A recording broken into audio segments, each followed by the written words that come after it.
Hey everyone, this is Elenbaas from Nightlight Astrology, and today we are going to talk about Venus coming back in direct motion through a square with Jupiter and Taurus.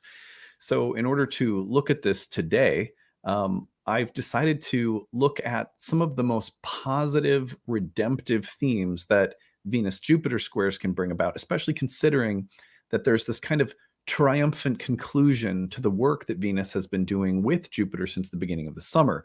So, I just kind of lovingly titled this What It Looks Like When Love Wins. But what I really mean is, what are the most potent, positive qualities, the sort of celebratory themes that we might notice or experience given the mostly positive connotations of the two benefics getting together in one last square as Venus is now in direct motion. So we're going to look at that, give you a timeline for that and some of the best things to look for.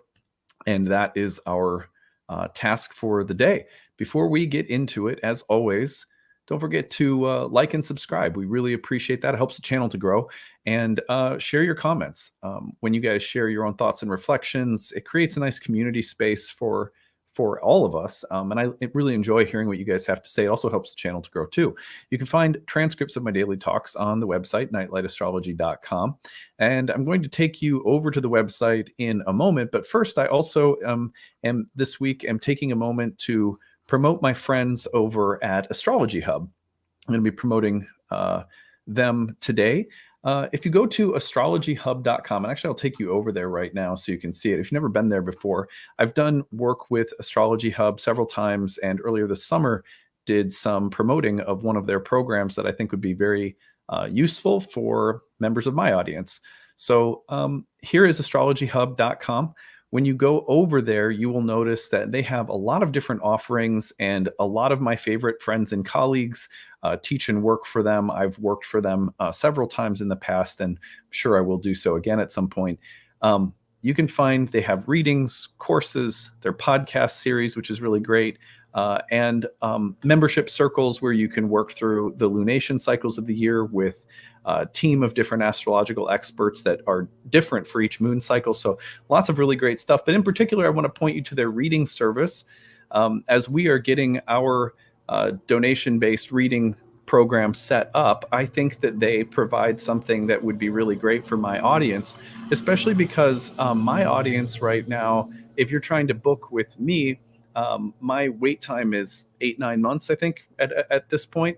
So it's a long time, and I always feel bad when people are looking for something more immediate or maybe seeking a different price range than what I have available. I think that Astrology Hub's Astrologer Connect service is really great. So when you go, click on the readings tab. And for members of my audience, they've given us a promo code to get 15% off. If you use the code 15GIFT when you book a reading, you can get 15% off from that reading, which is really nice. The other thing that I like about this service is that they have a whole staff of different experts that have different astrologers, many of whom are my friends, some of whom have taught for me before or actually come through my programs. And when you book with them, you can kind of read about the different astrologers on staff, and you can even take a quiz that will match you and what you're interested in and the kind of astrology or astrology experience that you're looking for with the best person on staff. So I love this service. I think it is absolutely fantastic. Couldn't recommend it highly enough. And I took the quiz myself at one point earlier in the summer and got paired with Gemini Brett, who's a friend of mine. So I was like, well, that totally makes sense. I thought that was pretty cool. Anyway, so be sure to check them out. Really glad to be promoting their work on the show occasionally here. And this reading service will definitely offer something for people in the audience who are looking for a reading, but they look at my wait time and they say, gosh, I don't want to wait 8 months. Remember, in the new year, after this year's Kickstarter, we will be working to establish our own version of a service like this. So until then, I'm really excited to promote my friends over there and turn you guys on to something that may be of use to you before we get our own service set up. So in the meantime, I am very excited that my new course, Ancient Astrology for the Modern Mystic, is beginning. You go over to nightlightastrology.com. That's my website. And you will see under the courses tab, the first year course. And if you click on it and go down, we start November 18th. And you can hear what alumni have had to say about it. You can read about what's included in the program. It's a year-long immersion into ancient Hellenistic astrology. It's perfect for people who are looking to deepen their understanding of astrology, get a classical kind of roots up education that spans 2,000 plus years of astrological history, gives you a really deep understanding of the different kinds of astrology and the different the historical roots of the planet signs, houses, aspects, the philosophy underlying it. We have breakout study sessions in between our major units of study. We have a tutoring staff that's available in a discussion forum and that leads those breakout study sessions. So it's a really comprehensive course with a lot of bonus material and optional homework that you can do to kind of bolster yourself outside of class if you want to. There is certification that's optional at the end as well. You can take a test, or some people just take it for their own enrichment. You don't have to feel the pressure of taking a certification exam, but it's there if you'd like to. We have tuition assistance. We have a payment plan. We have an early bird payment. So some payment options at the bottom of the screen. I want to make sure that I tell you that need-based tuition contracts are now open. So we are now inviting people to apply for need-based tuition. If that would help you to take the program, we understand people are in a lot of different positions financially. That is there for people who could use it because the full price of the program may be outside of your budget range. We understand that we don't want to price anybody out of studying something that we believe is sacred and should be accessible to everybody. So that's a big part of our mission. I hope you'll take advantage of that and use the need-based tuition option. If you have any questions, email us info@nightlightastrology.com. A little bit of a lengthy intro today, so thanks for bearing with me. We are going to now take a look at Venus's square to Jupiter and the most exciting parts of the Venus square to Jupiter, which, we can talk about it in terms of like, the very concrete manifestations, like, things that might happen that are very positive. But I'm going to talk about it thematically and archetypally today. As you guys know, I love to do that. So here you can see as I'm opening up my screen here, let's go forward. The square is coming through over the weekend. So we are essentially preparing ourselves by looking at it in advance. It comes, between Saturday afternoon and Sunday afternoon. And you can see it right there playing out. I'll highlight it so that you can see it a little bit more clearly. But there's the square just completing here by Sunday morning. So it's like Saturday afternoon into Saturday evening into Sunday morning when it perfects. So you'll notice it around that time. But generally speaking, the square is also something that's been in effect for a long time. Well, check this out. If we bring this, when a planet is within 3 degrees in ancient astrology, it's called an engagement. And that engagement range of the planet being within 3 degrees, applying or separating, is the degree range within which ancient astrologers believe that the manifestations of those two gods coming together were likely to occur. Well, it's been quite a long period of manifestation for these two planets. If we go back, let's see when they come to within that 3 degree range. So the 3 degree range through Venus's retrograde really got going here right around the middle of August. This is like August 15th, that they're coming to within about 3 degrees of one another, right about the middle of August. And then they perfect in their square right around August 22nd. And then Venus stations within that 3 degree range just about at the beginning of September. And it is since then has been moving within that 3 degree range.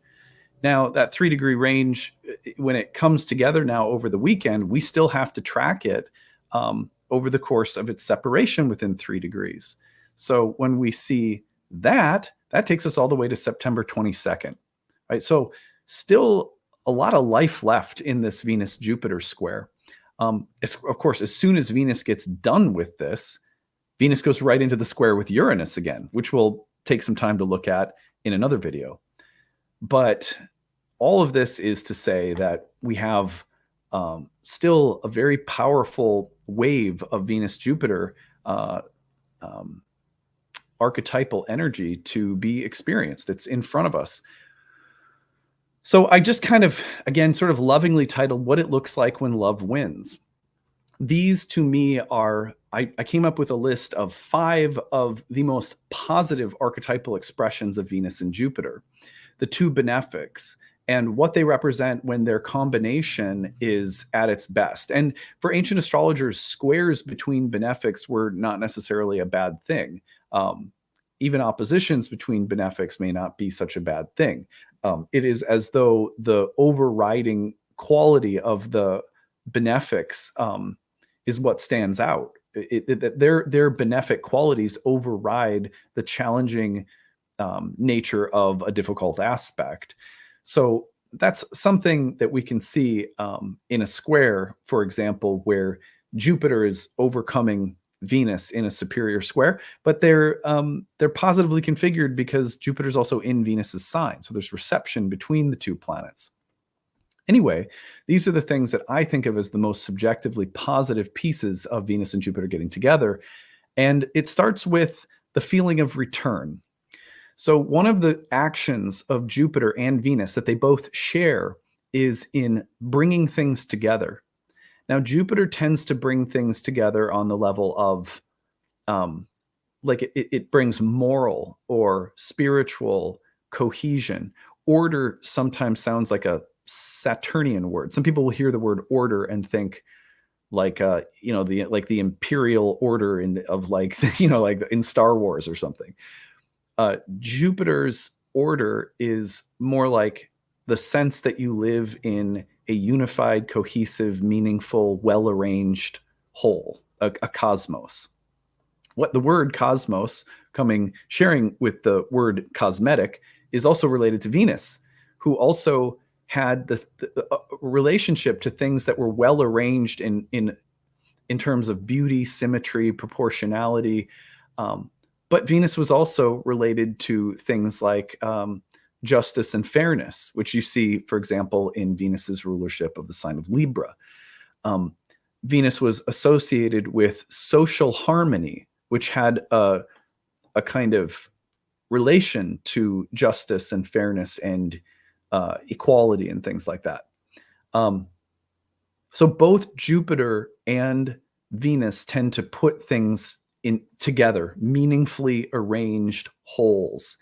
Venus harmonizes, Jupiter creates coherence, morally, religiously, spiritually, academically. Jupiter is associated with all of those, in a perfect world, all of those institutions of our society, whether it's a society from one part of the world or another part of the world. Archetypally, it doesn't matter what type of society it is, but it creates moral and spiritual cohesion and meaning that everyone shares in, and that keeps the social fabric like healthy and together and vibrant. So it doesn't tear apart. And Venus has the same meaning. Sometimes it's romantic, but it's a general feeling of cohesion. And so Venus square Jupiter is about if there has been things that have been torn apart, or if there have been things that have been disjointed, or you've been waiting for things to come together again after a period of separation. Venus Jupiter, you could say, since June has been working on a project of restoring something or taking things that have been severed and bringing them back together. Venus Jupiter is therefore associated with a feeling of return. Now, the word return, the etymology of the word is really fascinating. It could mean to come back, to go back to a former position, but it also has the meaning of something that has been revolving and comes back to a starting point. That's really fascinating because it's an actual, almost like a physical allusion to planetary cycles. And we say Venus return, or we say lunar return. That's a word that's long been used to remind us of the cyclical nature of things. Sometimes, in other words, we forget that it's very natural in our universe for the cup to be emptied and the cup to be full, for the darkness to come and the daylight to return, the darkness to return, the daylight to fade. So in moments of return where you feel like things are all coming back together, and where you've been wandering or lost or longing, suddenly that feeling of being reunited or coming back to some place that you left will be the major experience. And this is one of the most positive and exciting parts of a Venus-Jupiter contact. Number two is the feeling of hope. The etymology of the word hope means It comes from Old English, hopian, to have trust, to have confidence, and to assume confidently or to trust. Now, sometimes people mistake the word hope for like wishes. Like I'm hoping for something, I'm wishing for something.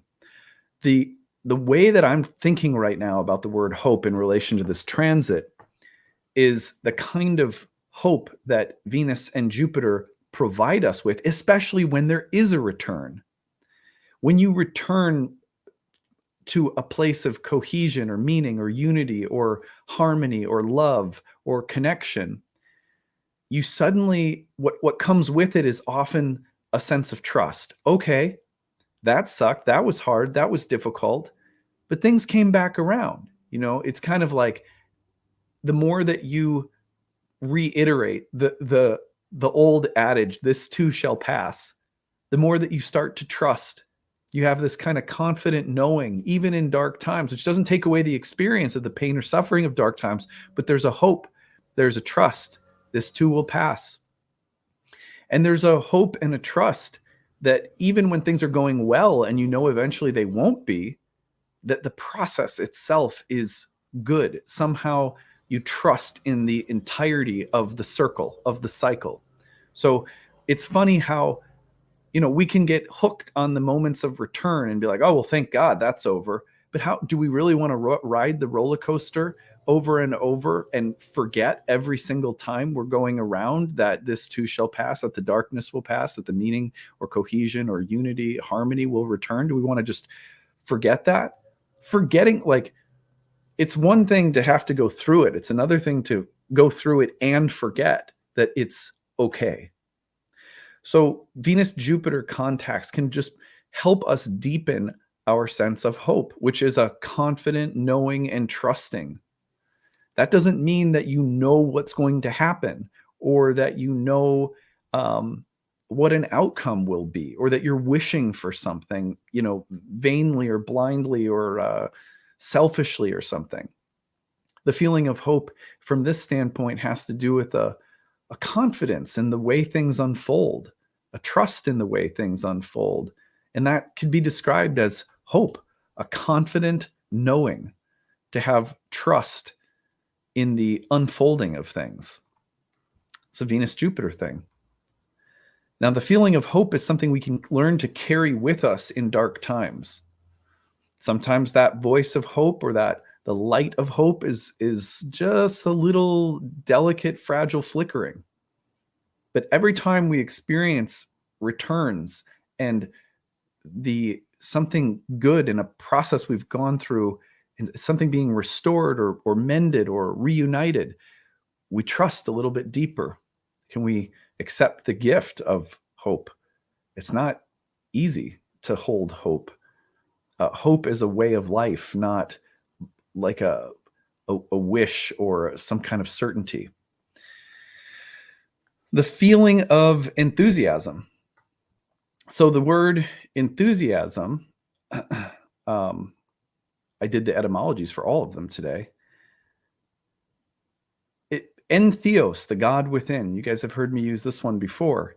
Divine inspiration, to be inspired or possessed by a God, to be wrapped in ecstasy by a divine force, power, or God. Sometimes it can have a derogatory sense of excessive religious emotion. I thought that was kind of funny. And we all know what that's like. I'm not talking about, that kind of obnoxious enthusiasm. We're talking about the way in which these two planets, which are the producers of good fortune, and we're going to talk about that word fortune in a moment too, that what comes with, if you have experienced a return, if things have been healed or mended, or you've come back to something you've come back and discovered something meaningful in the process of wandering and coming back, you carry with you a feeling of hope. Sometimes what comes with that, although it's not always something you can control, it comes and goes as it wishes. It may be even it's a spirit of its own, but the feeling of the gods living within you, I mean, I'll never forget when I was a kid, and I think I've told you guys this story before, but I was really involved in youth ministry and in like youth groups at church. I actually became a youth pastor for a while.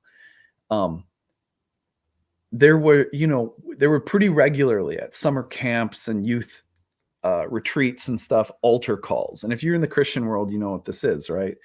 It's like, maybe you've been wandering from Jesus. Maybe you've lost your faith, or you've been going down a dark path. Well, why don't you come up here onto the altar, and in front of everyone, just commit your life back to God or something like that. This was emotionally cathartic. I don't regret those experiences a bit, because those experiences, they taught me how to come back to something of spiritual value, even if I'm not in the same like evangelical Christian world that I was in, when I was being raised as a kid or whatever. But the experience of coming back and of knowing I need to come back, when you do, sometimes I remember the like the verbiage, the youth minister might say, it's time to come back, feel on fire for God again. I know probably it's like cringy to some people out there, and I get it. But I grew up in it. It was like, that was my introduction to spirituality. These kinds of experiences are very meaningful to me. Being on fire, it still happens in my life. I think as a content creator, it's the most frustrating part for me, since my content is fueled by my relationship to God and spirit. It's like, sometimes it feels like, I was mentioning in another video, it's like you're walking in a desert and there's no water, start looking at the new moon with Neptune. Spirit is somehow gone. But when it's back, you feel enthused. And what that really means to me is you feel the gods or the archetypes or divinity or whatever you want to call it. You feel it just sort of flaming in your heart. You feel excited. You feel like you're growing. You feel like you're back in a magical universe. That is a Venus-Jupiter dynamic, because Venus-Jupiter connects us with the spirit of hope, of return. We're going to talk about good fortune or good luck in a minute too. And with that comes this feeling of being on fire again. And it doesn't last forever, but what we do with that fire is really important, because it's very Promethean. It's like, you can change, you can evolve, you can discover, you can invent, you can move forward, you can change habits. That is a creative power that comes with it. Venus and Jupiter's amazing in that way. So enthusiasm, ecstasy, divine rapture, the gods possessing you suddenly. Number 4 is the feeling of fertility. Now, I'm using the word feeling because sometimes it's an experience of these qualities, but sometimes it's also just the feeling of it rushing through you, becoming aware of those feelings, or the felt sense of these qualities archetypally. The feeling of fertility. Well, the word fertile, etymologically, I think this is fascinating. Bearing or producing abundantly. And directly from Latin, fertilis, bearing in abundance, fruitful, productive, from ferre, to bear, to carry, to bear children. Well, one of the most literal concrete manifestations of the archetypal combination of Venus and Jupiter is, pregnancy, childbirth, love, sexual union, and intercourse that can be, productive of offspring. So, but it's broader than that. Archetypally, these two planets were the benefics were associated with the life-giving qualities that allowed gardens and crops to flourish. So creatively fertile, the feeling of things growing, or the soil being conducive to growth, metaphorically speaking. This is a fertile transit. And with that comes a feeling of potential, right? When there's a fertile feeling, there's a feeling that there's potential here for something to grow. We have to use that. People have long said that these kinds of transits, they come through, and it's also like, well, what are you going to plant right now? You do have free will. And then number 5 is the feeling of good luck. And I prefer the word fortune, I think. But anyway, the word luck, the equivalent of it was 2K, in Greek, I believe that's how you pronounce it. But anyway, it's like fortune. And the interesting thing about fortune is that the word fortune, interestingly, has an association with to bear children, or to, and this is interesting, the semantic shift from load or the carrying to chance, luck, is not obvious. The sense might be that which is brought or bestowed. People often talk about children as things that come through us, not from us, in a way. Well, I guess it's both, but you get what I'm saying. There's something about Venus and Jupiter that has always been associated, like Jupiter was associated with a house that was called, at one point, it was called Pennies from Heaven, the 11th house. Venus was the ruler archetypally, rejoiced in the 5th house, opposite the 11th place that Jupiter rejoiced in, the 5th house, which is called the house of good fortune. And it was associated with, of course, children and pregnancy, among other things.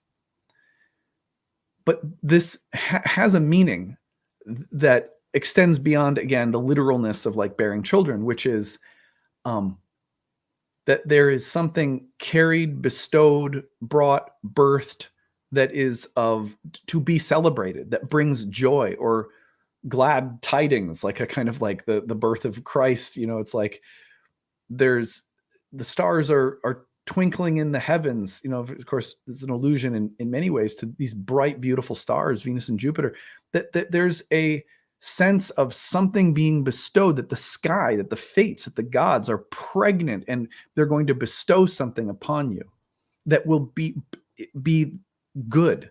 They'll be experienced subjectively as good fortune. Bad fortune would be when something is brought upon you that presents a difficulty, a challenge, an obstacle, a frustration, something that has to be overcome. When Venus and Jupiter get together, often it's the opposite, that the sky is pregnant and will bear some event or outcome or circumstance that is favorable, that is that gives you reason to celebrate or feel gratitude. Thanks be to the gods for what they have provided. That kind of thing. So these are some of the reasons to be stoked about this transit. Now, I'm not saying that you can't look at Venus and Jupiter and see people like maxing out their credit cards, or like doing other stupid things, or that there aren't shadows. But these, to me, are the themes that we have to celebrate and look forward to. This is what it looked like when love wins, which is the kind of most fun part about Venus Jupiter, when they get together with reception after a long process. So hopefully we're experiencing some of these things after the work that we've done with this transit over the summer. Anyway, that's what I've got for today. Be sure to, again, once more, don't forget to go check out Astrology Hub and their readings. And use the promo code 15GIFT to get 15% off when you book a reading with them. It's a great way to have your chart read, and from some really insightful and sensitive astrologers whose mission in service to the soul is very similar to my own, which I know a lot of the readers on their staff personally have had them teach for me. So hopefully that can also meet a need for people who want to get a reading, but maybe don't want to stand in the long line. And hopefully, again, that line will shrink quite a bit as we get our own service rolling here in hopefully the first couple of months of 2024. Okay, well, that's what I've got for today. Hope you guys are doing well. We'll see you again soon. Bye.